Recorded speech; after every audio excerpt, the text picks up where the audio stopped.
Hello and welcome to the Virginia Solar Summit live stream. I'm your host, Dan French. Thanks for watching. Thanks for listening. The Virginia Solar Summit live stream is recorded before a live participatory audience. Thanks everyone who's joining us today. Plug into the Renaissance, connect with pros, and participate in the next episode on our website, virginiasolarsummit.com/livestream. The Virginia Solar Summit is a diverse community of solar energy, real estate, environment, and economic development professionals. We are produced in collaboration with the diversity of organizations that are united by a common goal: to catalyze the solar power renaissance in Greater Virginia that re-energizes our economies, revitalizes our communities, and restores our environment. The collaborative organizations behind the Virginia Solar Summit include Appalachian Voices, the Virginia Department of Energy, the Virginia Department of Environmental Quality, and the West Virginia Brownfields Assistance Center at West Virginia University.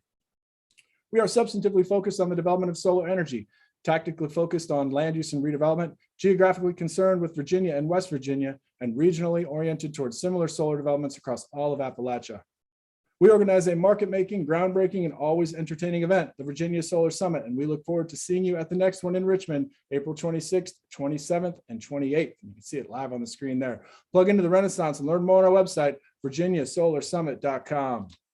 On today's episode, dual stars from Sun Tribe Development. I'm super stoked to have Betsy Arlen and Austin deButts joining us. I'm a fan of both of them and their company. We are brought to you by Dominion Energy, leveraging innovation for a clean energy future. Hashtag actions speak louder. Learn more at dominionenergy.com.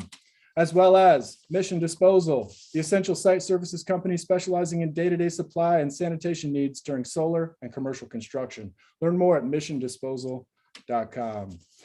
And thanks to all of our sponsors, Dominion Energy, Mission Disposal, as well as Sun Tribe, who's joining us today, sponsoring the entire live stream. We couldn't be doing this without their support, so thank you so much. Again, we are coming back in person for another Virginia Solar Summit, beautiful downtown Richmond, Virginia, the historic Altria Theater, April 27th and 28th, with pre-event networking on the evening of April 26th. Registration is available. There is an early bird rate. You can learn more and register at virginiasolarsummit.com.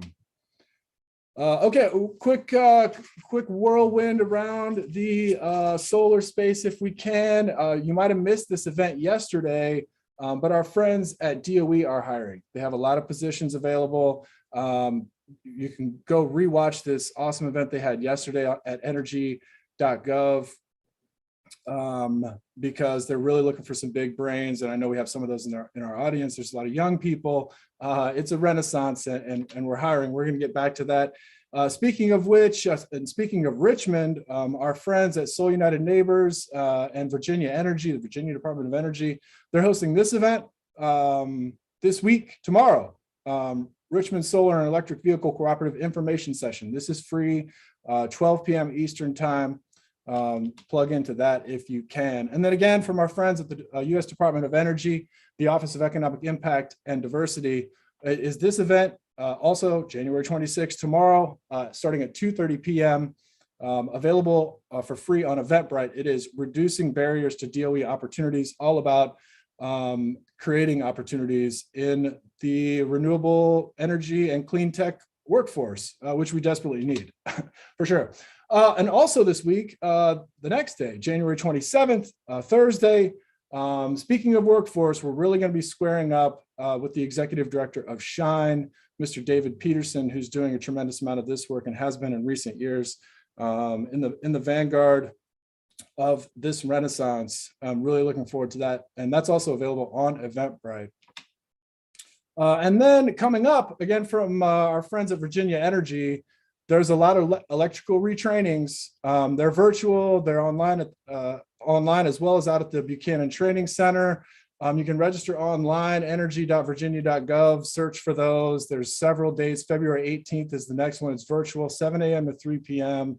Of all of our workforce challenges or needs, electricians, electrical training is highest amongst them. So plug into that, or you can call 276-523-8225 for more information.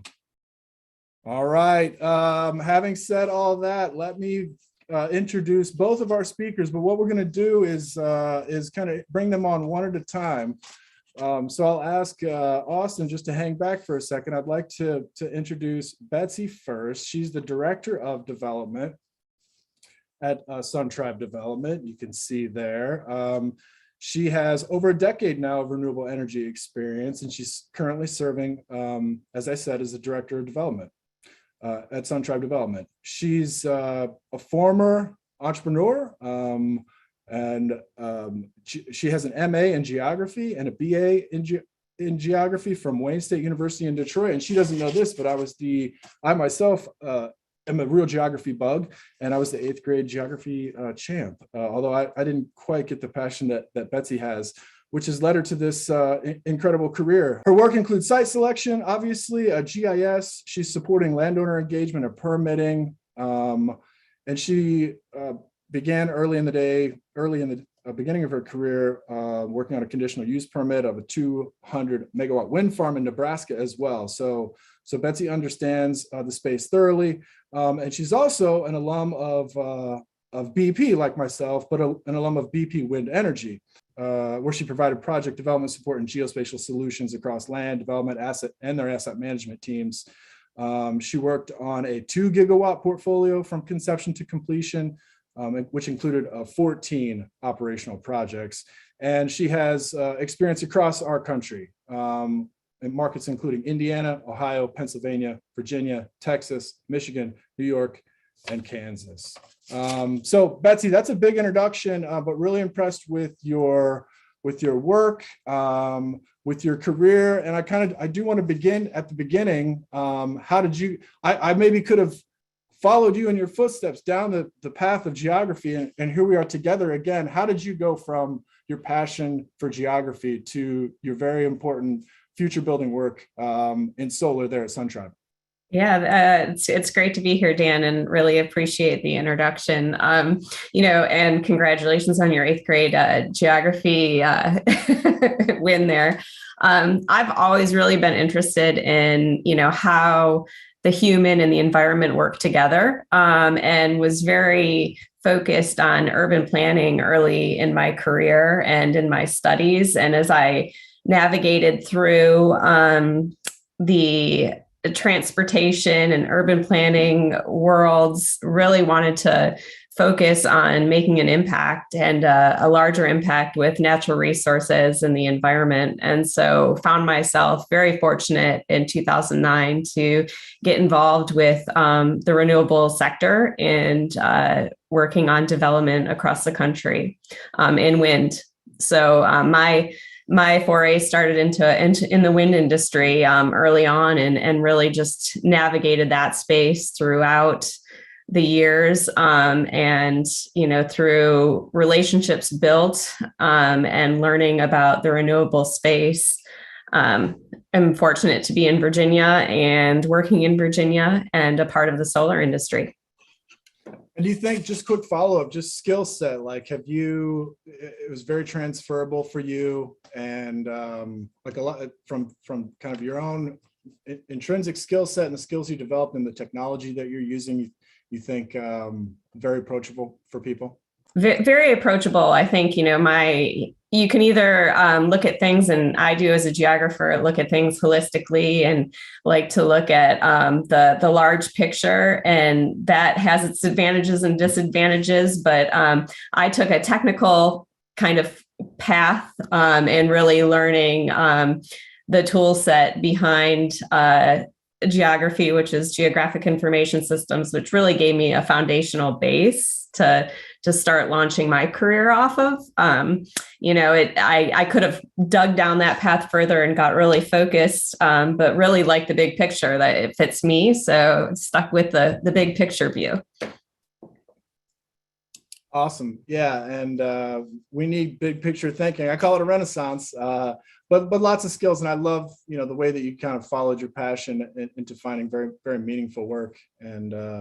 And yeah, thanks, Betsy. So hang back for a second. Can we introduce your colleague, Austin? And then we'll bring you both on to chat. But I'd really like to get into Austin's career path too. He's a graduate of Princeton University, and we had an alum of Princeton on last week. Austin, as you may know, he has a BA in International Affairs and Public Policy with a concentration in climate, energy, and the environment from its School of International and Public Affairs.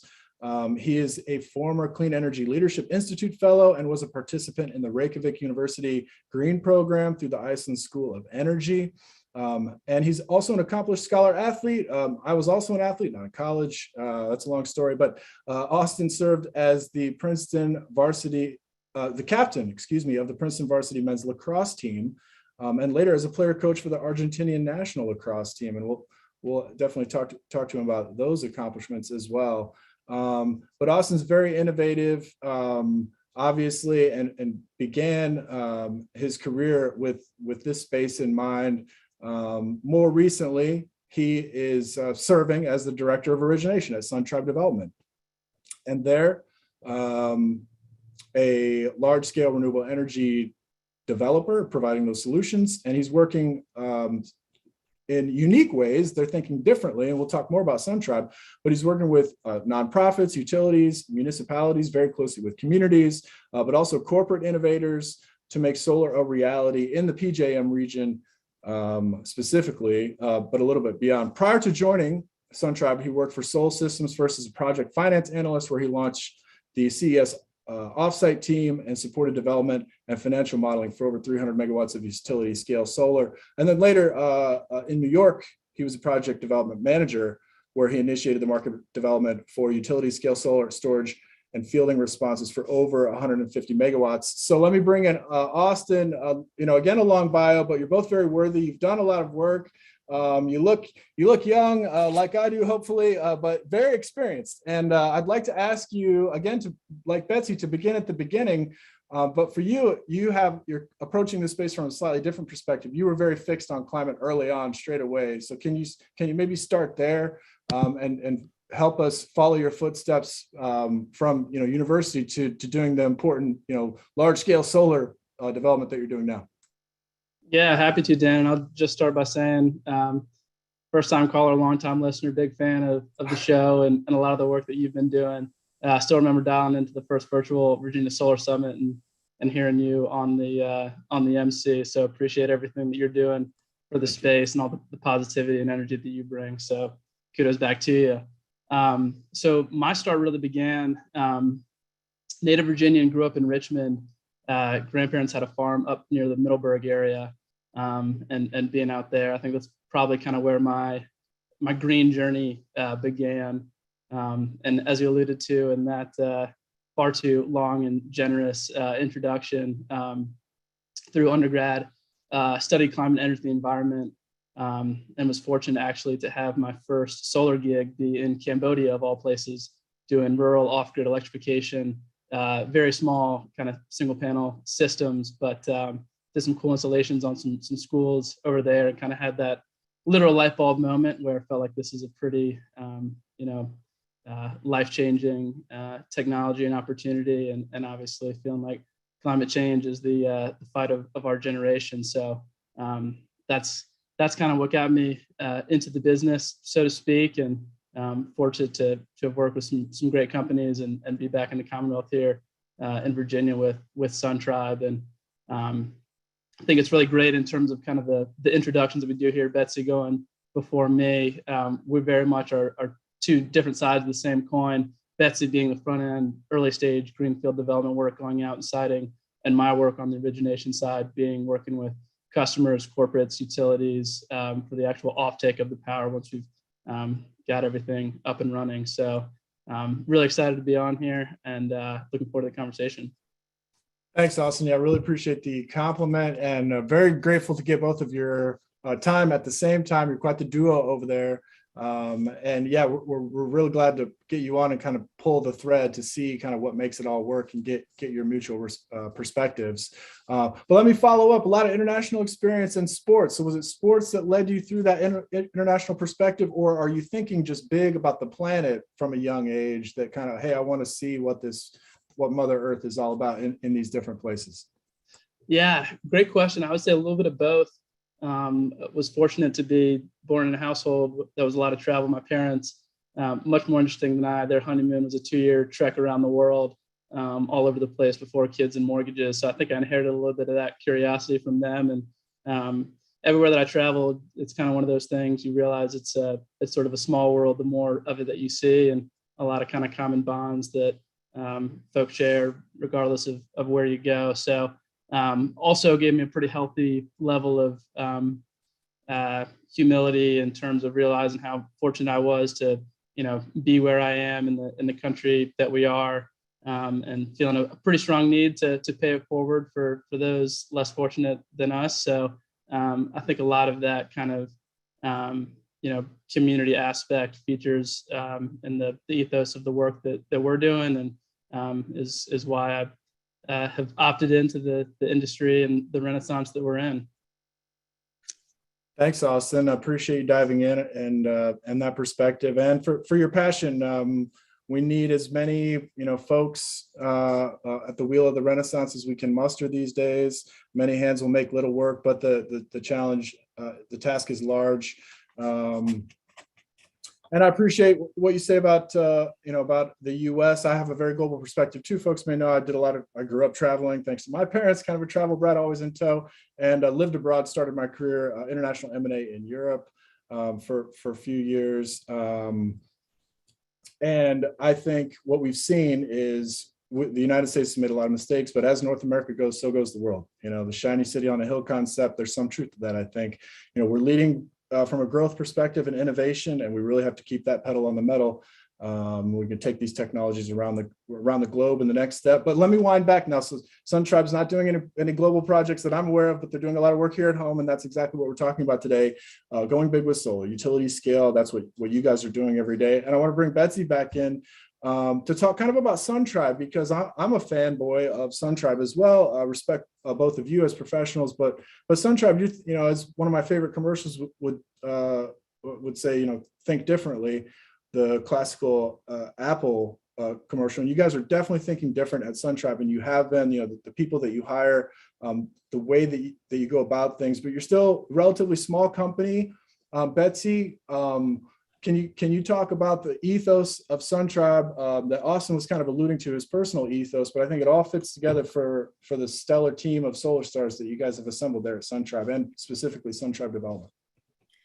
No, that's really appreciate you taking some interest in SunTribe and what we're doing. As a company, we have been SunTribe Development, our utility scale group, has been in the industry since 2019 and have put together a team from various folks that have been in the industry for a while, and then bringing in new minds and people that are just getting into the career path, the renewable industry. SunTribe's a community-based group. We all have core values that we share, and we look forward to bringing to our work every day. So being first and foremost community-centered, focusing on respecting each other and nature, and really enjoying what we do. We know we have challenges ahead, and we all have the kind of vision that you have to really love what you do and put yourself into it to make a difference. So there's a lot of passion with what we're doing as an organization, and really caring about the communities in which we live and work. Thanks. Yeah, and the cross-sectional expertise that you guys have too, folks of different backgrounds, such as you two, coming from totally different places. But Austin, maybe can I bring you back in, or both of you actually? I'll keep pinging it back and forth, maybe, but you can jump in as well anytime. I've always been impressed with the way that you work with communities and thinking differently. I'm an old contracts attorney, so even thinking differently down to kind of the contract level has always stood out to me. Austin, this isn't you guys, but I want to maybe start with this, and then we can talk specifically about your utility scale work. But SunTribe has a great project at Copel Elementary School that's also pollinator friendly. Can you talk a little bit about that for folks who don't know? Because I think it's a great example of the way a lot of these things kind of come to the field in one project. Yeah, absolutely. So as you alluded to, Dan, the Copel Elementary School solar project, that was with our SunTribe Solar team, which is our sister company that works doing a lot of commercial rooftops and ground mount systems especially with a lot of the schools, public entities across the state of Virginia. I've been doing that for a number of years now, and that project specifically is one that we're really excited about. We had rolled up our sleeves with Virginia DEQ as far as their pollinator program and smart siting, and like you said, being an innovative company is kind of in our genes, and led the way as being the first gold certified pollinator solar site there. So always looking for kind of areas to push the envelope. It's, like I said, in our DNA, and a lot of that work has to do with a lot of the partnerships that we've developed, which are just all the groups that were related to that certification process, and Ernst and all the other great companies that are out there. A lot of folks that you've had on this live stream or have interviewed previously. It really is an all hands on deck approach, and I think is a sort of positive peer pressure, something that raises the bar for everybody across the industry. I know on a daily level, a lot of folks on my team are kind of constantly trying to keep up with Betsy and the great work that she's doing and all the pipeline that she's creating. So it's just really kind of a positive peer pressure, type atmosphere that hopefully is leading to better and better solar practices that are more beneficial for communities, and leading to projects like the ones we're doing with the Nature Conservancy that I know we'll get to later on in the discussion. But just trying to kind of set that gold standard for renewables development across the state. Thanks, Betsy. Do you want to jump in and add anything? Us talking about positive social peer pressure. I can't even say the words. I prefer maybe race to the top instead of race to the bottom. Maybe when I think big picture about the Renaissance, I think maybe that's one of the key things. As you guys, I think one of your key words, or maybe I'm just associating this in my own mind when I think about y'all and your projects, focusing more on quality, right? Whereas maybe the last century is quantity, big picture, or big industrial revolution. Maybe going forward, one of our civilizational words is quality.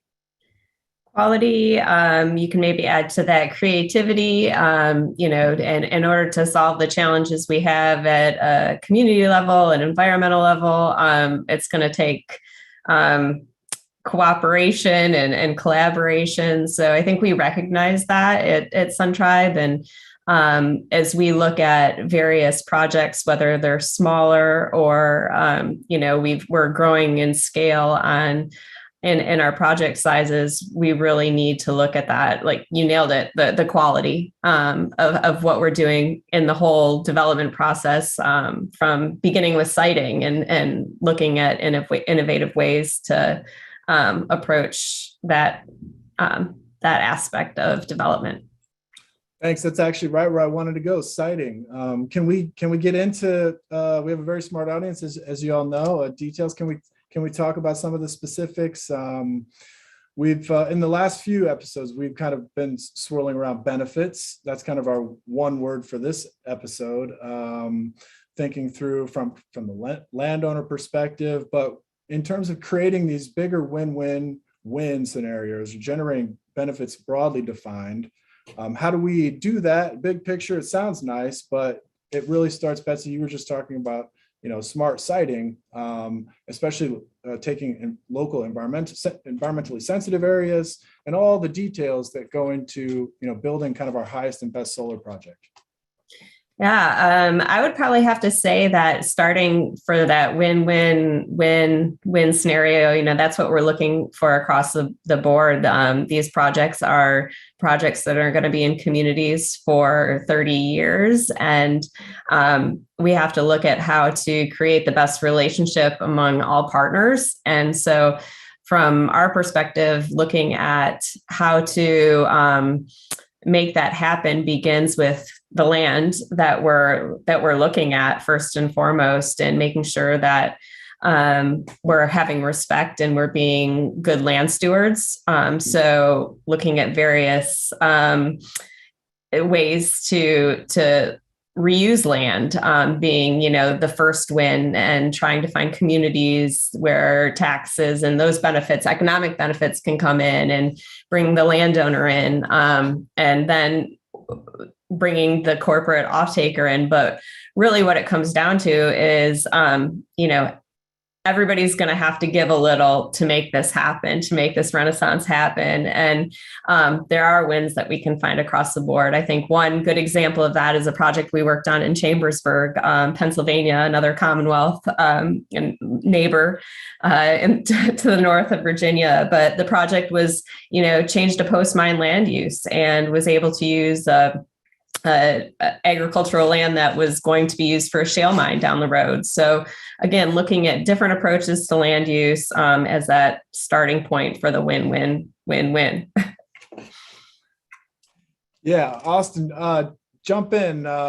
Anything on the our nearby Commonwealth neighbor, the project that Betsy just mentioned? But I do want to get to the Cumberland Forest project as well with the Nature Conservancy. I serve that up to you. Yeah, no, I think, Dan, to your point about sort of quality over quantity, we are a utility scale developer, but somewhat intentionally are not necessarily at the mega scale, I would say. We feel like we've kind of got a sweet spot in terms of projects that are, large enough to be cost effective and benefit from the economies of scale. But trying to also have a relatively reduced environmental impact or footprint, and trying to minimize as much tree clearing or other sort of impacts as possible. And exactly to Betsy's point, to the extent that we can find kind of the lowest hanging or the ugliest fruit that might be a brownfield or a reclaimed mineland site. That's where you really start making productive use of otherwise unproductive areas. And, especially when there's more and more solar, coming to these counties, kind of figuring out where it is that they want it, that makes sense, that conforms with some of their desires of the rural character and landscape. And, meeting all the needs. Our CEO, Danny Van Cleef, talks a lot about us coming in as a project and basically requesting permission to be a neighbor. So that's kind of the thought process we have when we're citing a project in a given community. Yeah, tremendous stuff. I love the way that you're kind of thinking about being a good neighbor right from the top down, and thinking about carefully from project conception. Right? It's like, what site do we choose? And Austin, you mentioned kind of redevelopment. Something that doesn't intimidate y'all. You've been blazing that trail. You're kind of, I think, one of the first in the state and in the region to kind of make brownfields your business, so to speak. And can we drill down there, maybe draw a circle around Brightfields? I mean, there is a specific bill in Virginia. It's a Republican bill. Shout out Terry Kilgore, majority leader from Southwest Virginia, who understands the benefits specifically of Brightfield redevelopment, putting solar on previously disturbed land.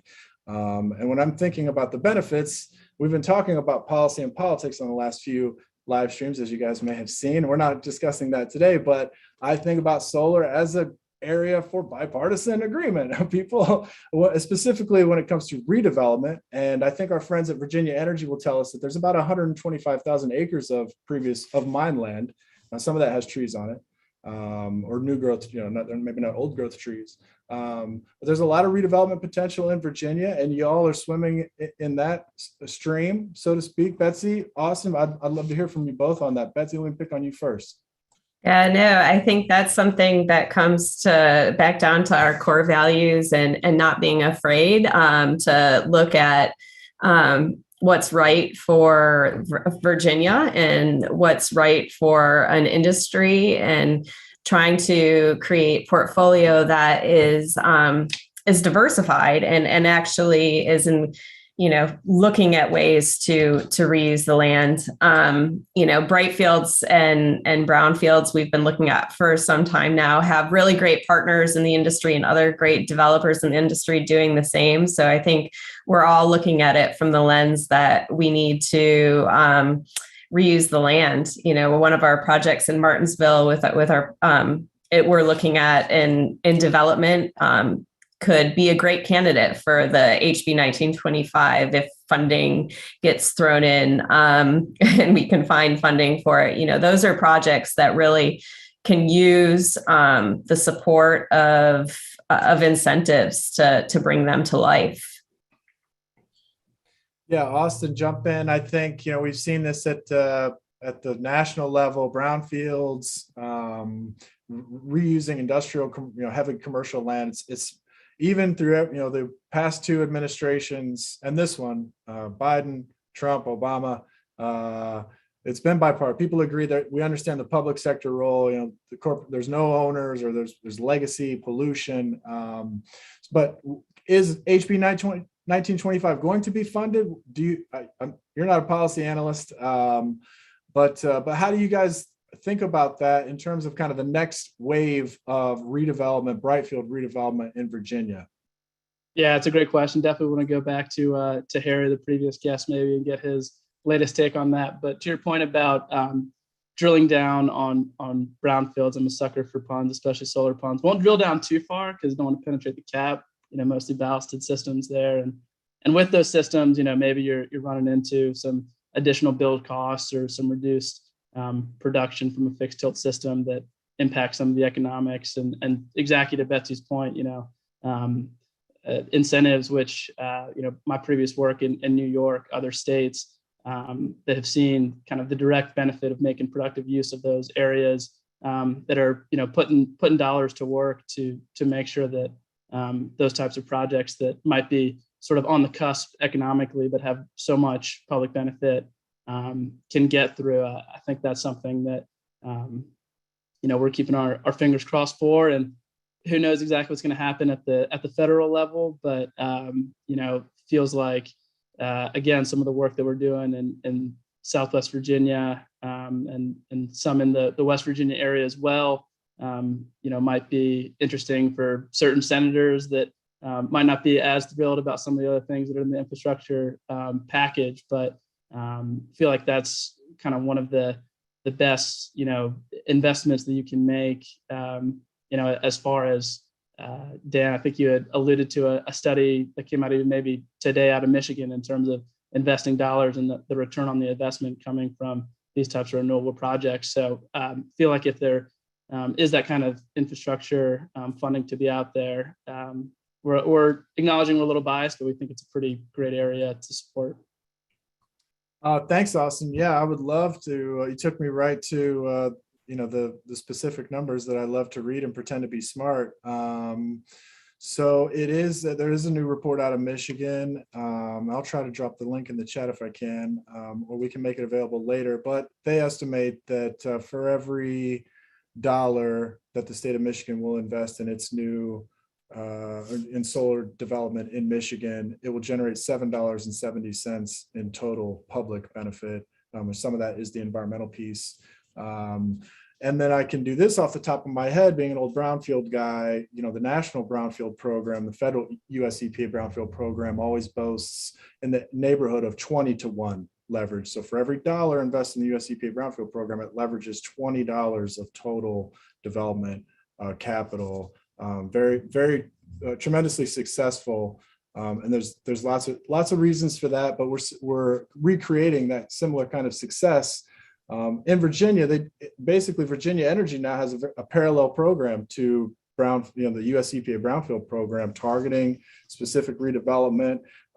Betsy, I'd love to get your perspective on that, your geographic perspective, or your project-oriented perspective going forward. Or I would really love to learn more about the Cumberland Forest project. We could drill down on that as a great example of kind of the biggest kind of brownfield development, which is mine land redevelopment.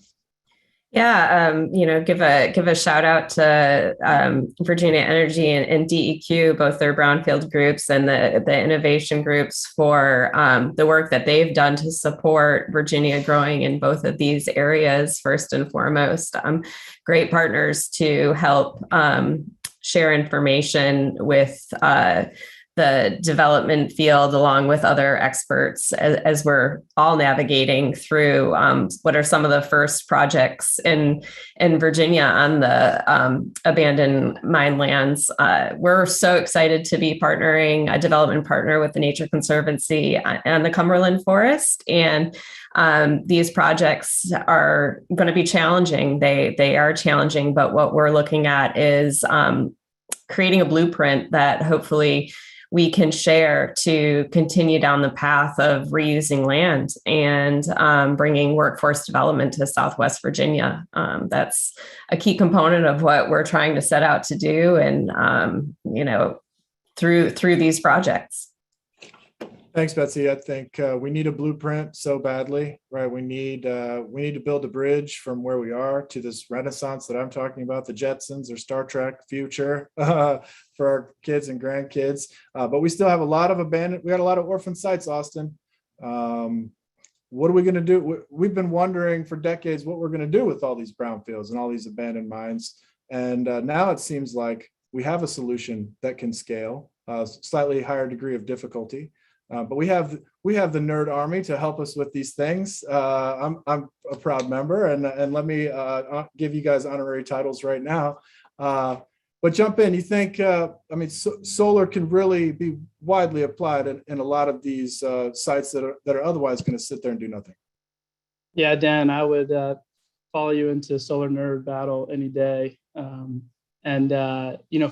where I sit. Within the company in terms of offtake and power contracts, something I'm seeing that's a really positive trend that even further supports this type of development is a phenomenon that's termed impact PPAs or ESG focused PPAs, something that actually the Nature Conservancy along with our friends over at Level 10 put out some really great research and studies, and they're really a similar way, pushing the envelope in terms of not just a typical offtake contract that is, the lowest cost megawatt hour, but realizing that no 2 megawatt hours are the same. And, large corporates being really intentional about siting projects in communities that are being impacted by the energy transition, in communities that, may have had legacy coal or traditional gas businesses, the places that have been, environmentally damaged as well. And realizing that, there may be additional costs with developing those types of sites, making mistakes from doing some of the first of those projects and other costs and risks associated, but also just recognizing the benefits, not just locally, globally, ethically, morally, in all the kinds of right ways.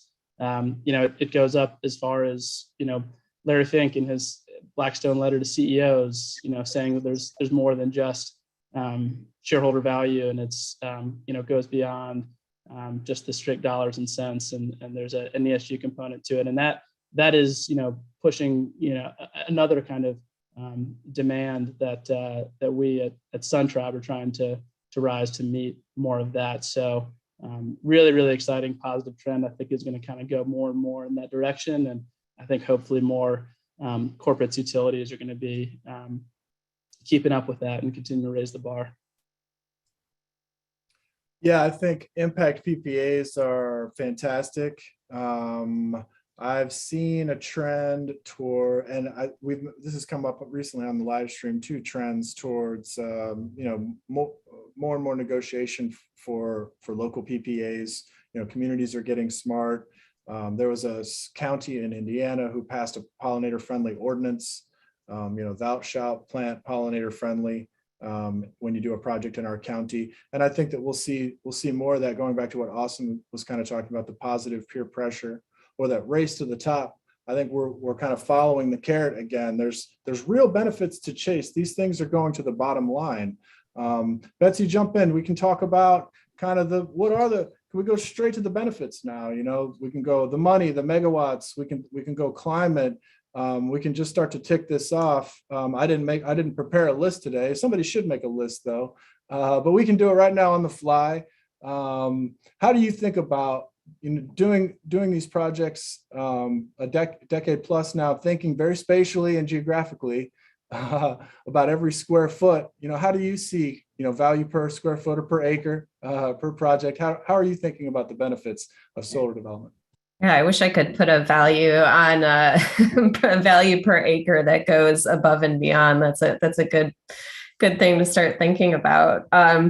Looking at benefits, starting from first and foremost, are the landowner partner. The economic benefits is going to be a huge component for bringing these projects online into communities, and really providing value for not just the landowner, but the communities in which we're in, improving services from a low impact source of economic benefit. We're not putting a strain on the school systems in terms of bringing more kids into the school system, or more. We're actually giving back, and trying to find creative ways to give back to communities. Austin, jump in. How do you approach the benefit question, and maybe from the basics to how do you draw it broadly defined? Yeah, absolutely. I think Betsy obviously started from the beginning, hit the nail on the head in terms of the landowners, and our buddies at Land and Liberty, Ron and Skylar, had been on this podcast previously, and they're doing a lot of really great work helping to explain those benefits to rural communities, and importantly, I think dispelling a lot of myths also associated with what might not be exactly true disbenefits. That's not a word, but I think they probably have a pretty great list that would be extensive for landowners. But one of the areas that we're trying to do even more of, and you're going to have Dave Peterson from Shine on Thursday.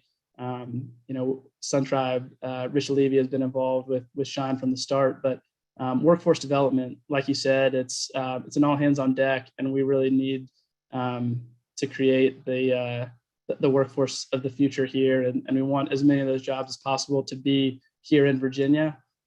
So part of what we're doing also in the Nature Conservancy project is working with local community colleges and schools, and trying to make sure that we're able to leverage local resources that we have, as far as from a just transition standpoint, but also creating as many jobs here as we can. One of the typical knocks about solar that is not a benefit is it doesn't create that many jobs, and on a long-term ongoing basis, that's absolutely true. It's very minimal impact, low cost. You kind of set it and forget it to some degree with some operations and maintenance, which is what makes it so cheap and affordable. But so many jobs kind of ancillary outside of just those construction jobs, Betsy and mine included, that the indirect benefits also are something that sometimes isn't necessarily kind of top of mind when folks are thinking about a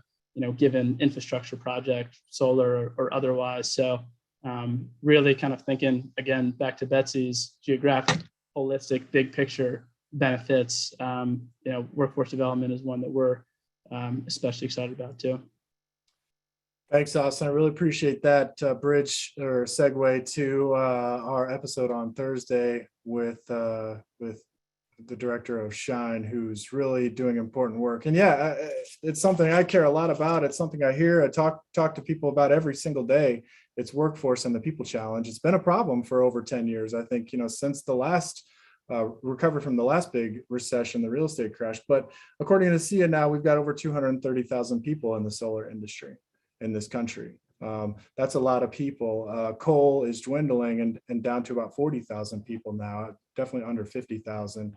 But in Virginia, we have more people working in solar already than in telecom, which is huge. We have a lot of data centers in Virginia. Betsy or Austin, both, I'd love to, thinking about the opportunity to build a new workforce is something you guys have built right into the company. You have the Sun Tribe Respect, Inclusion, Diversity, and Equity Committee. You're thinking very carefully about, how you approach the projects, not just from a project management perspective, the nuts and bolts, but your people, and the communities that you work in, as we've already kind of been discussing it. So it's really full spectrum for you guys. Can you talk about Stride maybe, and talk also, I guess, from there, the wider kind of workforce opportunity that Austin was just talking about? Yeah, I'm absolutely happy to jump on that, and could talk about Stride all day.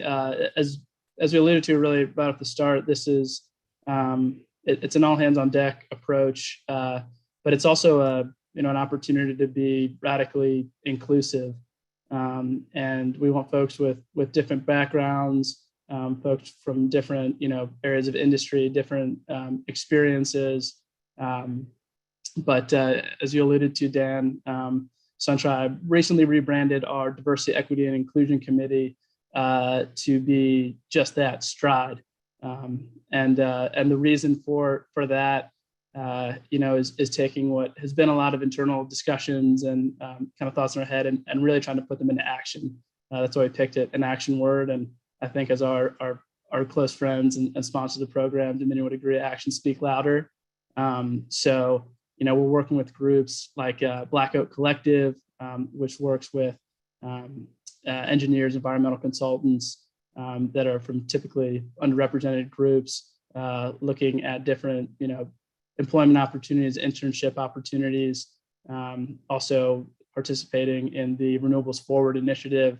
A lot of the leading CEOs from renewable companies across the country that are looking to take what's been a lot of kind of talk and put that into action. And again, from where I sit in terms of the offtake side, we're seeing more and more of that, being demanded from them as well. Environmental justice, diversity metrics. We're now, doing a better job of tracking suppliers and what those metrics are too, so that it's really kind of all up and down the supply chain. Everybody is a race to the top, pushing each other to improve there, because it really just is something that benefits everybody when everybody gets involved. So something that I'm definitely really excited about, passionate about, and again, really aligns with Suntribe's core values and business strategy as well. Yeah, it's awesome. I appreciate all that, Austin. You're also, you're involved with Shine, which I think you might have mentioned before. So not you specifically, but Suntribe, at the corporate level, which I think is fantastic. And so necessary. That's, the biggest opportunity. We've had a lot of land booms in this country, and it didn't always work out for folks here and there. And some of my family has been on either side of that coin, but we have an opportunity to do it right this time, especially where the public sector, I think, overlaps. A lot of the incentives we were talking about before, the Biden administration has the new Justice 40 initiative, where it's something, like 40% of the funding that's going out to incentivize brownfields and brightfields and other things will be located in environmental justice communities, places with brownfields, places that have been polluted. Betsy, I'd love to get you back in to talk about that, but that's a geographic point. We can go out to EJ Mapper on EPA's website and find those communities, find those sites.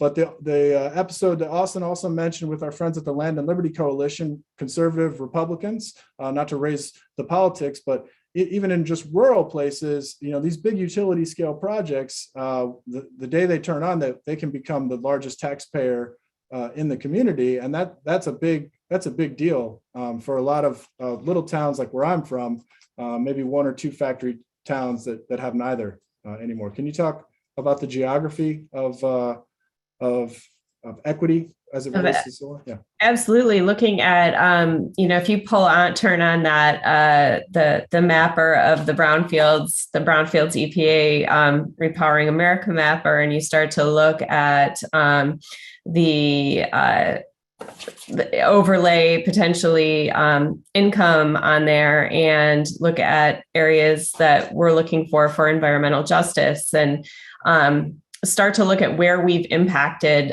through our development process, not just solar, but all of our developments, whether they're cities and what have not, you start to look at the groups that we've impacted and how can solar play a role in bringing a positive to communities, whether it's through economic impact or an educational impact where we're teaching future generations about careers that are obtainable and have potential. Back when I started my career did have the opportunity to work in remediation management and see the impact that happened, into communities. So that's first and foremost why I started to take a look at brownfields and, the impact that we've had on communities as humans. We have an opportunity with solar to really provide a benefit right now. Yeah, Austin, jump in. The opportunity of the moment. Again, I've been waiting for some kind of demand, right? It was a supply my whole life. Supply side economics. What are we going to build? The Chinese would be the last to industrialize and all this, but now we have something that is applicable at scale. It pencils out.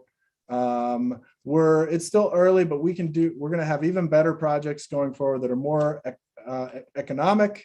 The technology is still improving, right? The panels themselves are becoming more efficient. But there's all kinds of possibility in this brave new energy future. Yeah, no, absolutely, Dan. And as you're getting talking about the panels, one of the other kind of areas of concern that when we talk with different communities, they want to know where are you guys sourcing your materials from? Is all of this coming from China? And the honest answer is that by and large, vast majority of the solar modules are manufactured and produced in China, and they have very intentionally gone about their manufacturing processes to reduce costs in a way that has led to a lot more clean energy deployment. But like we said, it's an all hands on deck approach, and we're working with a lot of different suppliers. And one that we're especially excited about working with recently is First Solar, one of the largest US-based solar panel manufacturers based out of Ohio and Arizona. And just to your point, Dan, they're more of a quality over quantity and higher efficiency modules that again may come at a slight cost premium in the near term, but over the long term, provide a better solution and more sustainable, and shortening the length of the supply chain. Obviously, something that's top of mind for a lot of folks right now, but especially when it can be made in America. It gets into the win-win-win territory pretty quickly. Yeah, I think the economic development piece is overwhelming. I'm having that conversation every day too. Not just into the new First Solar facilities, but I think we're on the cusp of a domestic development boom on the production side. Solar, but also the medical supply chain. I don't want to wind too far away from our subject matter today, but we're seeing this kind of redevelopment renaissance, more broadly defined a reinvestment renaissance. Foreign direct investment in the United States tipped the scales over 10 years ago. We've seen Chinese developing big power sucking chemical plants, mostly down on the Gulf Coast. But yeah, we're not playing alone, and the future is very, very bright. We're going to need a lot of power for a lot of things. And there's demand from all corners, even China. Austin, you mentioned ESG. We've talked about corporate demand. We've talked about mandates, Virginia Clean Economy Act, and here in the United States. But China recently has made an official mandate to go net zero by 2060. So yeah, we've definitely crossed the Rubicon, and there's a long way to go. But we have the opportunity to lead, and you guys are leading there at Sun Tribe. Betsy, come in, and I'd love to just zero you in on maybe, well, I don't know, can we do maybe some myth busting? I wanted to get your top, not myth bust, but benefits, like just square you up before maybe we take some audience questions. I know we're getting to the top of the hour, but we're going to go long today because I'm not done with you guys. But guys, if you have questions, you can start to drop them in the chat. But Betsy, let me square you up on benefits. You can bust your favorite myth. I have some follow-ups, but But what's your kind of, beyond the landowners and the economic gain, we're having this kind of bigger question about value. What stands out to you? Is it climate change, or what really can you wrap your arms around? Well, besides the sunny money, Dan, that's out there in the solar world, there's definitely the point of I think largest benefit is that we're solving a challenge with technology that is covering our entire environment and our human reach. We are energy consumers, and this is a way to really focus on improving our future. Yeah, Austin, same question to you. What stands out? Yeah, no, I mean, I think especially here in Virginia, and you alluded to it a little bit, Dan, with our energy consumption. I mean, those data centers up in Loudoun County, I know they have at least boasted in the past of 7% of all internet traffic running through there. And I know I've seen some studies about the potential carbon footprint of Zoom meetings and the data required and processor required for things like that. And to the extent that we can continue to put more clean energy on the grid, proximate to that load, that's really just kind of the most impactful clean green megawatts that you can put out there. So as we continue to grow, as we continue to advance, I know we could have a whole another call on AI and the space race, Dan, but that's got to be an additional power demand that's fueled by clean energy in order for us to stay below our science-based carbon targets.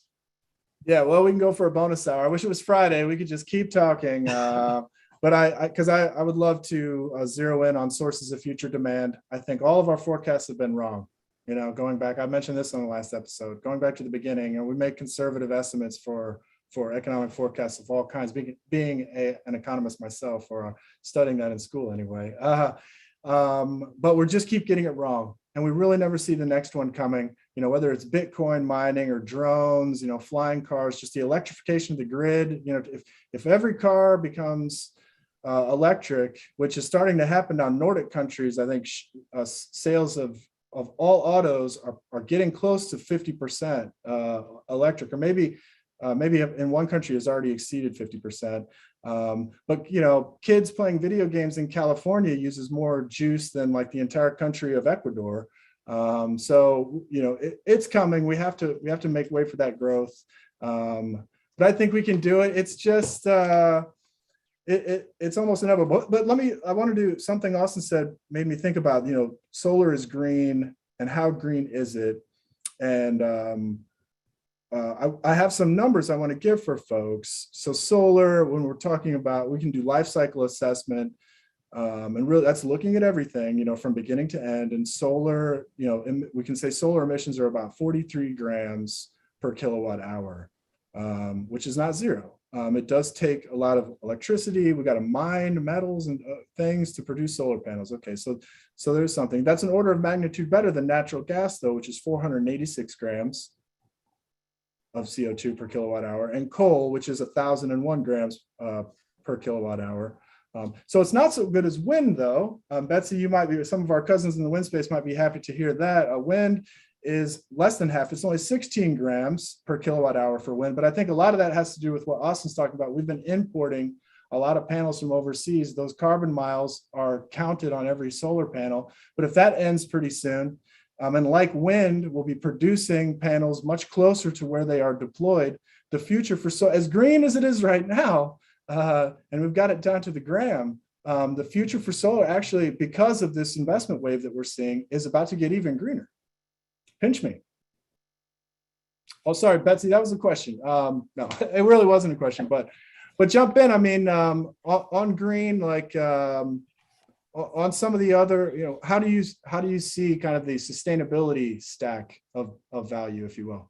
Yeah, those are some dialed in numbers that are starting to be brought forth. But looking at the opportunity to use technology and improve as we, get these systems up and online, and to make sure that the footprints we're using to develop are becoming smaller as technology improves. So our land intensity of use, that's going to bring in a smaller footprint from a land perspective that hopefully we'll be able to create a greener space by reducing our footprint. That's the goal. And maybe in terms of keeping things green, recycling panels and making sure that we've really put that forth in our plans and in these projects, that we're able to reuse materials as much as possible as we move forward as an industry. Yeah, thanks, Betsy. Might have lost your audio there for a second. But I see, so you still have wind turbines in the background there, and Virginia. I do. Yes, I love them. We're leading the way on wind too. That's a whole nother hour on the port and everything that's happening. Speaking of foreign direct investment, we've got the Europeans coming in, and I think we're going to do looking into that brighter future. A lot of offshore wind, especially deep outshore. I think there's an opportunity there for speaking of fields, blue field redevelopment. Like, let's create little reefs as we go. I think all that's kind of inevitable, and we could keep going on that. But Austin, I want to square you up, because you've been thinking about these issues, as a young lad, dedicating your education.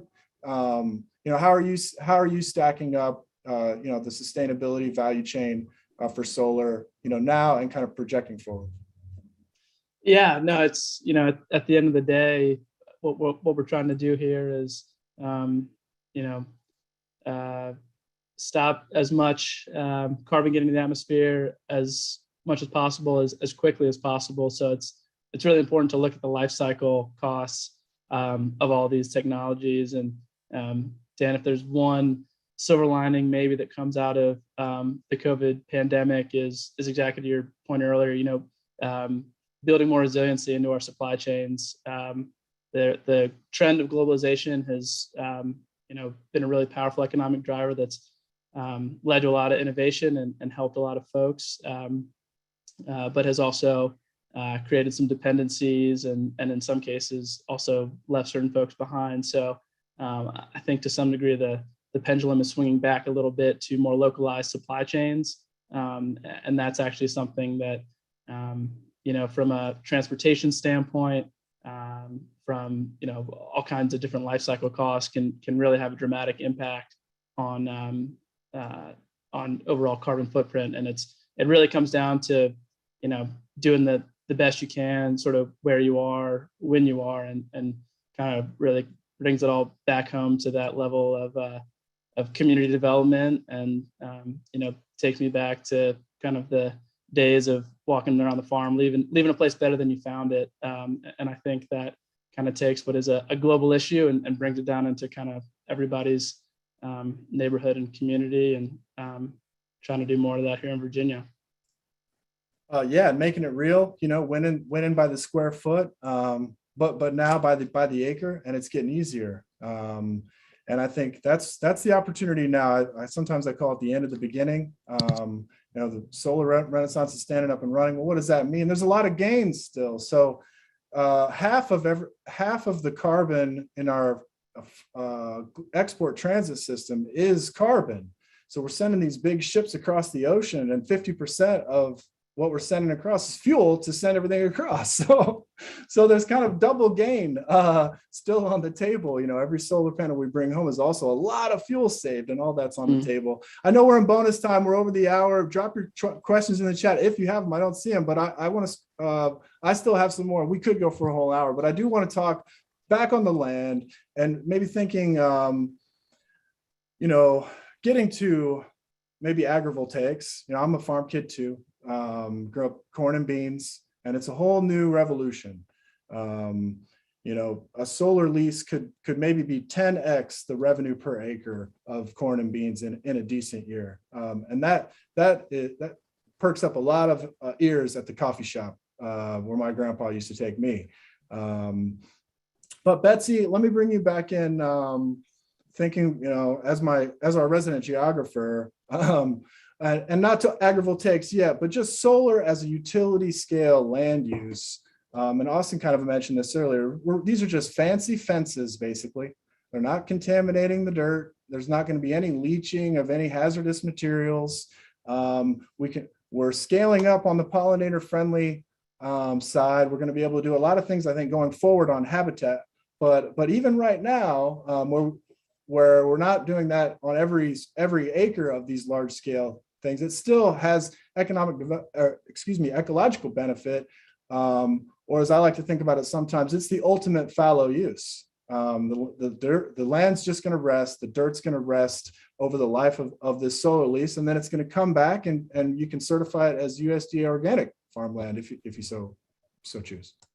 Yeah, there's a turnover given this land will be reusable. It's not as if we're putting buildings on and those industrial complexes will sit then for another 50 years, after the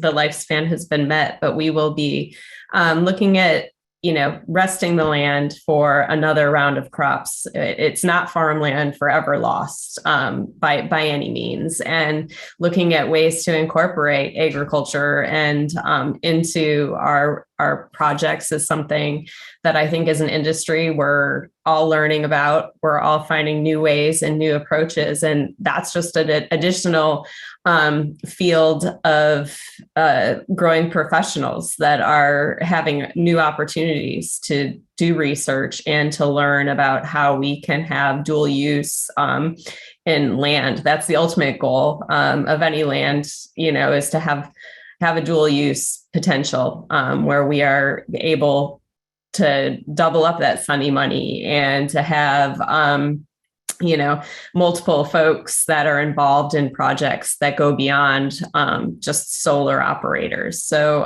I think looking at dual use is something that's going to bring us closer to making it greener in the future. Yeah, absolutely. Austin, we'd love to get your perspective on land use. The rich folks are out there buying land. We're not making any more of it. We've only got one planet, and even Mars may be a fixer-upper, but she ain't a fixer-upper quite like that. I mean, there's only one Mother Earth, and every acre matters. And I've started where there has been resistance, particularly in rural areas where I'm from, to seeing this kind of it's been this maybe absolutism about solar as a land use, like, oh, it's gone forever. That's really not what we're talking about. As Betsy just said very specifically, that may be what a lot of land uses have been talking about in the past. A lot of land booms have just kind of been gone, but this is a long-term interim use. Can you think through, land use and the benefits, beyond the four corners of the agreement and the lease, but in a longer-term perspective? Yeah, absolutely. I think you alluded to some of the potential myths associated with it as far as, toxic chemicals or leaching. And I know there was a study a few years ago, actually out of Virginia Tech here locally, looking at cadmium telluride and how there was, no impact as far as health or environment, even from tornadoes, hurricanes, panel breakages, leak, in any of those concerns. I think as more projects get put out there, folks are learning more and dispelling a lot of those myths. But there is still an early stageness to the industry that nobody necessarily wants to be the first person to go ahead and put one there in their community. But it's about finding the right partners to kind of handhold and walk your way through it. So from a land use standpoint, exactly like you said, it's good fallow land. There's also been studies out there looking at the indirect benefits of agriculture nearby when you put in pollinator habitat. I think quietly one of the pandemics or crises that's been going on without folks realizing is how quickly we're losing bees and how critical they are to our agricultural and our food resources in a way that is pretty concerning. And so to the extent that, landowners that may be concerned about, looking out and seeing panels or even seeing, evergreen trees that are shading panels, if they're having, benefits from their crop yields, from a very friendly neighbor that, come Christmas time is bringing around fresh cookies, kind of thing. It's why would you not want a friendly neighbor like that? So I think folks, as more and more projects getting deployed, are starting to actually see the tangible benefits, and it's becoming more real for them. It's there's been a lot of success, kind of first generation of projects. There's a lot of first pilot studies now underway. Speaking of agrivoltaics, University of Wisconsin studying raising up the panels to get cows underneath.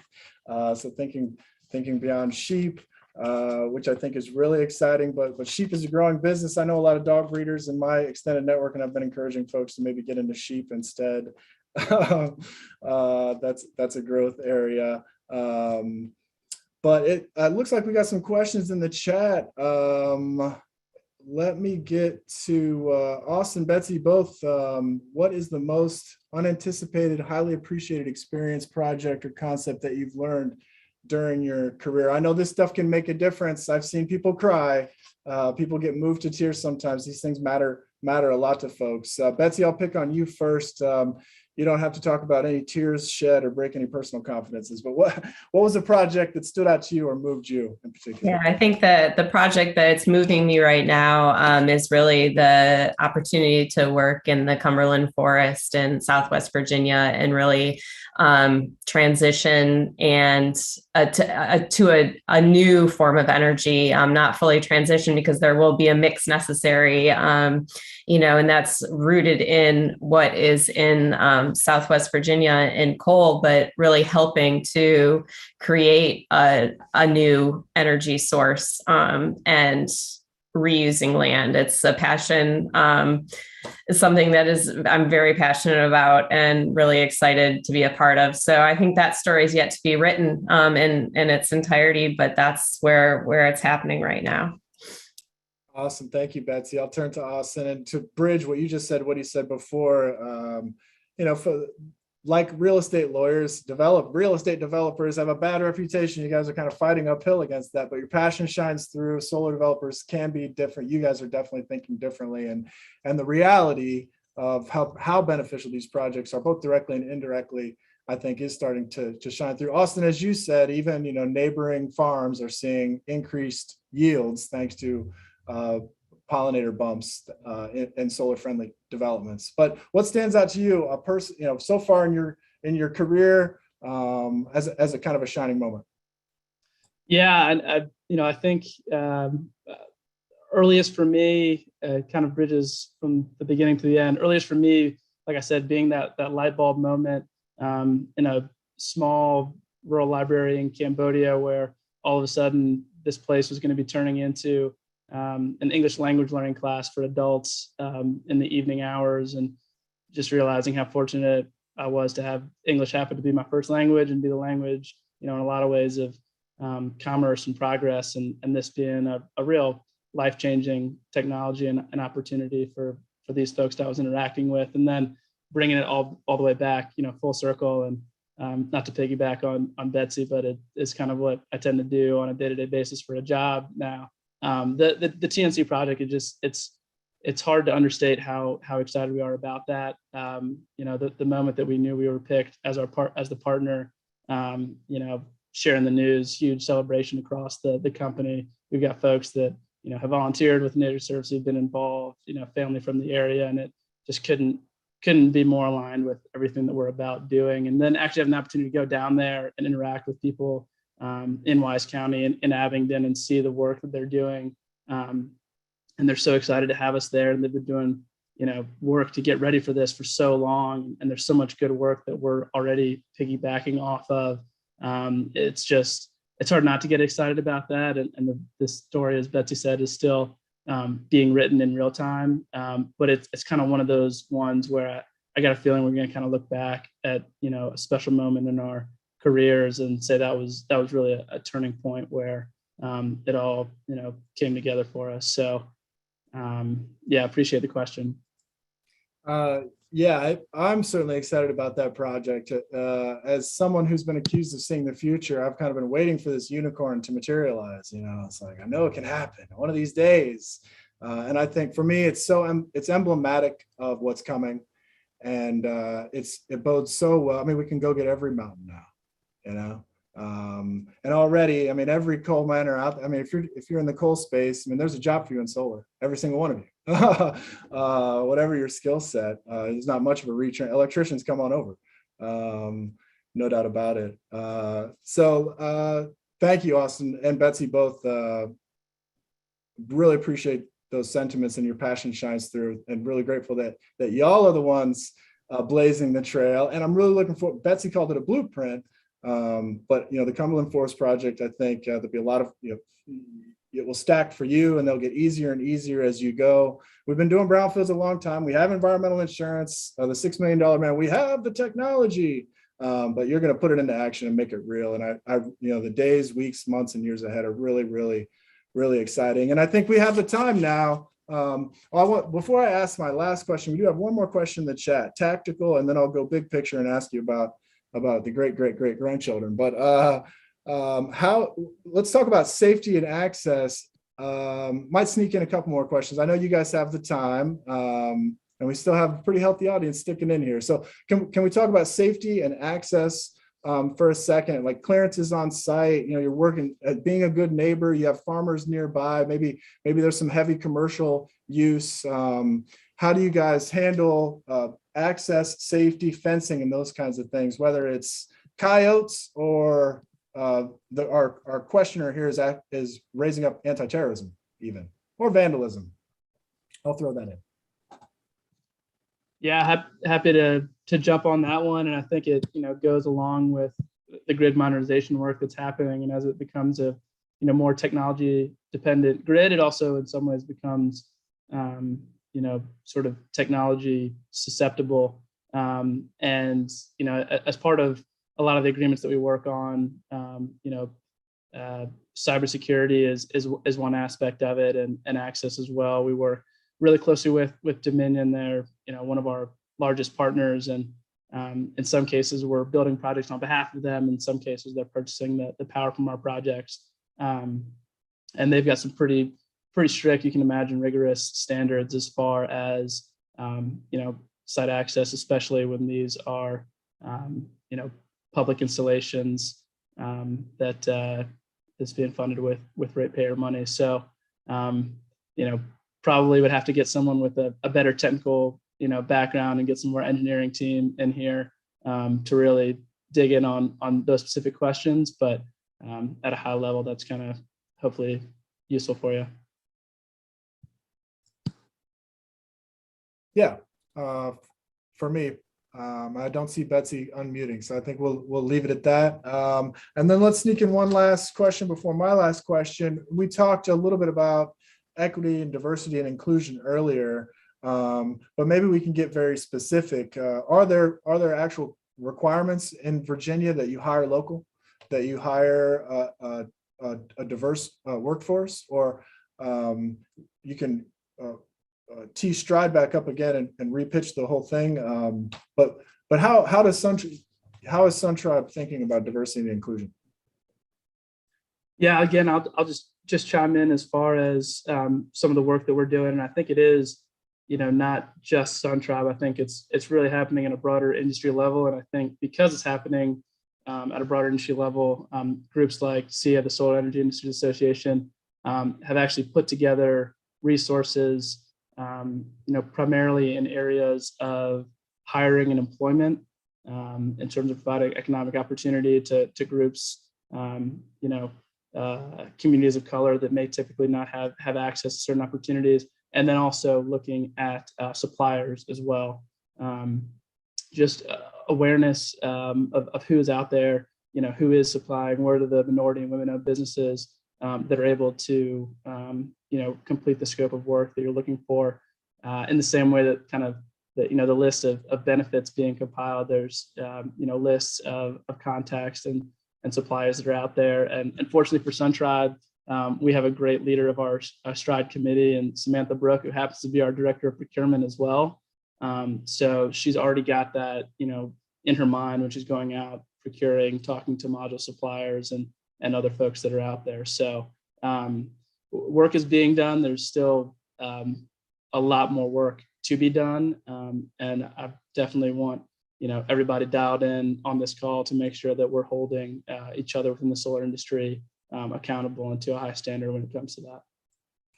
Yeah, thank you, Austin. Appreciate that. And I hope folks can plug in on Thursday, starting at 2 p.m. Eastern time. We're really going to take up this workforce issue and talk in detail with the executive director of Shine, Mr. David Peterson, and really building off kind of from right there. But I'm trying to just get the message out to folks. We need everybody. I mean, we're taking everybody. It's going to be monkeys pretty soon, and they're going to start building robots if we don't find enough people. So I hope the young people, everybody understands what a run on people power we have right now. And I'm really looking forward to digging into that. But we're running super long, bottom of the next hour. But I do want to ask you guys, super basic question. As professionals in this space with experience, how do you think we're going to make it? A lot of folks don't. Like I asked a version of this question, I think, in every live stream, but it's not, you don't have to be an optimist or a pessimist. There's a real divergence of opinion right now on this next decade or two. I'll be biased. It's already known, I think, to our audience. I think the shot clock has reset, but you folks are actually on the front lines right now building these projects. You have a pipeline. And so is solar some figment of our imagination? It's just a bunch of people talking about who knows what, green, who knows what, or is this real? Are these projects real? And you guys are building acres and acres and acres of this stuff. Betsy, I'll ask you first. Yeah, I would definitely say that we're going to make it happen. Bringing back to the geography and working the humanity and the environment and us working together. I think humanity, we're pretty smart and creative, and as a profession, we're all walking the walk and working hard to make it happen. And I think to that, talking about a profession, the one thing I've been so grateful for in my career in renewables is the mentorship and working with each other. And so I think that we have an opportunity, Austin and I, to take on, mentor younger folks and just to really work together. And I think this industry does that well. Thanks, Austin. Same question. Is humanity gonna make it, or are we gonna slip down the slippery slope of civilization like the Romans? Yeah, no, I think, maybe similar to you, Dan, I'm a little bit of a relentless optimist. I feel like it's just a more pleasurable way to go about life. And also it all comes back to, kind of the reason I got into this industry and the reason I've loved being in this industry throughout my careers is the people and just the faith that I have in people and, groups of smart, driven, capable people. There's kind of nothing more powerful than that. You get back to landing on the moon and things like that. And it's just hard to think about, what it is that we can't do. Talk about the telescope and being able to see different universes that are out there. And I'm approaching it with a glass of Sunny D half full for sure. Thank you, Austin. James Webb Telescope is in final position today. So the survey of our stellar neighborhood begins, and we'll be detecting the chemical composition of exoplanets very soon. Pretty exciting stuff. If we detect big oxygen atmospheres out there, the universe could get big once again. A lot of things. I think if the world's been a ship in a bottle since the summer of '69 and energy scarcity and wearing sweaters in the White House in the '70s and all that, if we're breaking that ceiling or breaking out of that glass ceiling, space is very exciting. James Webb Telescope, very exciting decade for astronomy. But I'm grateful again for you two and SunTribe doing things differently.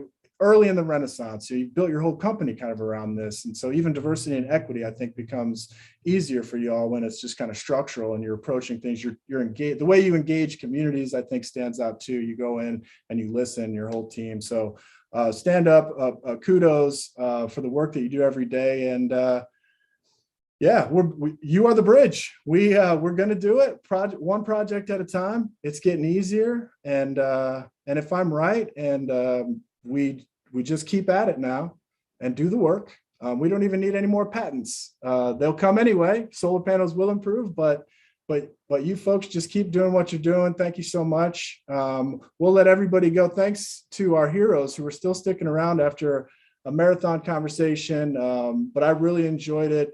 Austin, Betsy, thank you again for your time. Thank you, Sun Tribe and Sun Tribe Development, for sponsoring the live stream and the Virginia Solar Summit. We'll see you all again April 27th to 28th in person, where you can meet Betsy, you can meet Austin. There's a lot of social activities and mixers, the solar exchange. So we look forward to getting folks back together again in the spring, and hopefully the pandemic will be in a totally new phase by then. But that's it, folks. Thanks again. Check out Sun Tribe on their website. Is it just suntribe.com? What is the website? And how can folks find you guys? Go to, I was going to say, it's suntribesolar.com, and you can find us.